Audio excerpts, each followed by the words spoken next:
안녕하세요, 한의사 이경입니다. 자, 오늘 소개할 두통은 심한 경우는 그 두통이 두렵기까지 하다고 하는, 그래서 그냥 두통이 아니라요, 두통 발작이라고 부를 정도의 그 편두통입니다. 자, 편두통은 우선 정리가 좀 필요할 것 같아요. 이 편두통의 편자는 한자로 보면 치우칠 편자에 해당되죠. 그러니까 한쪽으로만 나타난다는 뜻으로 쓰이기 때문에 머리 한쪽이 아프면 모두 저는 편두통이 있어요 하시는데요. 긴장성 두통과 같은 두통도 한쪽으로 오는 경우도 꽤 있어요. 반대로 편두통 역시 양측성으로도 오죠. 그러니까 양측성으로 머리가 아프다고 해서 편두통이 아니야, 그렇지 않다는 거죠. 편두통은요, 정확히는 한쪽으로 오는 두통이 아니라 뇌와 뇌신경 및 뇌혈관의 기능 이상으로 인해서 발생하는 두통을 말합니다. 자, 이런 혈관 기능 이상이 오는 원인은요, 아직 뚜렷이 밝혀진 것은 없습니다. 최근의 결론은 민감한 신경, 민감한 혈관을 가지고 있는 사람들이 통증을 유발시키는 환경에 놓이게 되면 편두통 발작이 일어난다고 알려져 있죠. 자, 편두통의 통증을 한마디로 표현하자면 욱신욱신 또는 지끈지끈이라고 할 수 있어요. 마치 심장이 뛰는 것과 같은 박동성이 흔하게 나타나게 되는데요. 한번 통증이 발생하면 지속시간은 보통 4시간 이상 오래 가고요. 두통의 강도는 가벼운 두통도 있을 수 있지만 매우 심한 경우는 일상생활이 아주 불가능할 정도까지도 가기도 해요. 제 환자분 중에서는 편두통 발작이 너무 심하게 오는 분이었기 때문에 이 증상으로 인해서 직장을 그만두고 병원을 찾아오실 정도였으니까요. 자, 그 고통이 가히 짐작이 될 정도입니다. 여성의 경우는요, 생리 때 편두통 발작이 나타나는 경우가 꽤 있는데요. 이를 월경 관련 편두통 또는 월경두통이라고 이름 부르기도 합니다.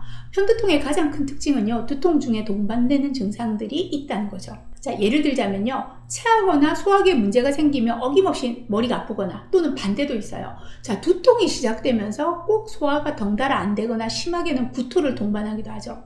자, 두통 중에서 빛과 소리에 민감해지는 것도 중요한 동반 증상이기도 한데요. 자, 이런 경험을 반복하신 분들은 아예 통증이 발생하면 어둡고 조용한 곳에서 안정을 취하시는 거죠. 그러면 어느 정도 진정이 되기도 합니다.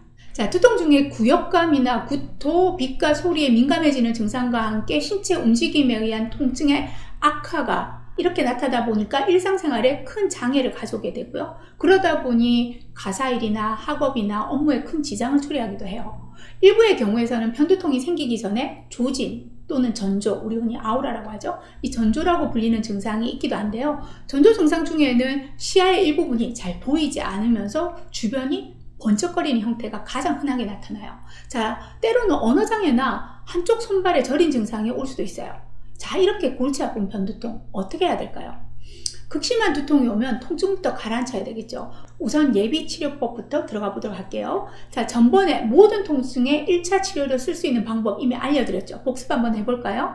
네, 맞습니다. 두피 전체를 손가락 끝으로 꾹꾹 아주 강하게 5차례 정도 눌러줘서 두피 아래의 혈액순환을 소통시키라고 했죠. 자, 편두통 발작의 경우는 쉽게 사라지지는 않겠으나 본격적인 지압법 전에 이렇게 머리 전체의 혈관의 소통을 원활하게 해놓으면 그 다음 치료 효과가 더 배가 된다고 할 수 있습니다. 자, 두 번째, 태양열까지도 그대로 같이 해보세요. 편두통이 보통 나타나는 부위가 관자놀이 부분에 많이 나타나거든요. 왜 그러냐면 이 부분이 머리나 얼굴로 가는 주요 혈관과 신경이 지나가는 자리이기 때문에 그래요. 그래서 이 부위에 있는 태양열을 자극해주면 아주 심하게 자극했을 때 일시적인 효과가 즉각적으로 나타나기도 해요. 자, 여기까지는 긴장성 두통과 아주 비슷합니다. 자, 이제부터 집중해 주시기 바라요. 자, 오늘의 주인공이면서 마지막 경혈은요, 이름도 두통열이라고 해요. 자, 그 위치는요, 엄지발가락과 검지발가락의 뼈와 뼈 사이에 오목한 공간, 살점이 많은 공간이 있습니다. 그 윗부분에 있는 경혈이 보통 태충혈, 그리고 그 아래로 연결된 부분이 행간혈이라고 하는데요. 바로 태충혈과 행간혈 중간에 있다고 할 수 있습니다. 자, 두통혈은요, 흔히 편두통 같은 혈관 수축성 통증에 아주 효과적인 혈자리인데요.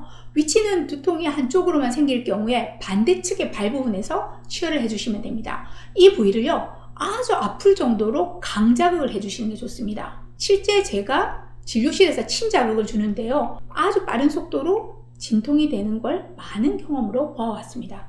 자, 편두통은 긴장성 두통과는 달리 생활관리법도 아주 중요합니다.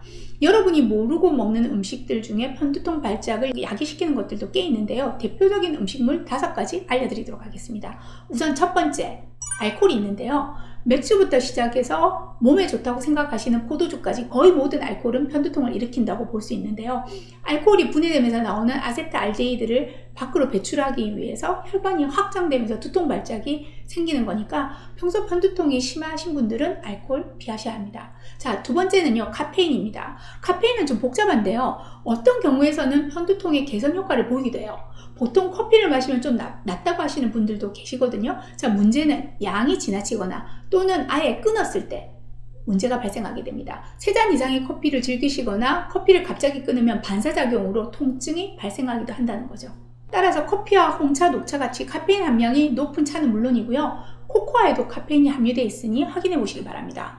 자, 다음으로는요, 아질산염인데요. 소세지, 베이컨, 통조림 등에 들어있는 아질산염은요, 혈관의 과민성을 자극해서 통증을 유발할 수 있으니 가능하면 줄이시는 것이 바람직합니다.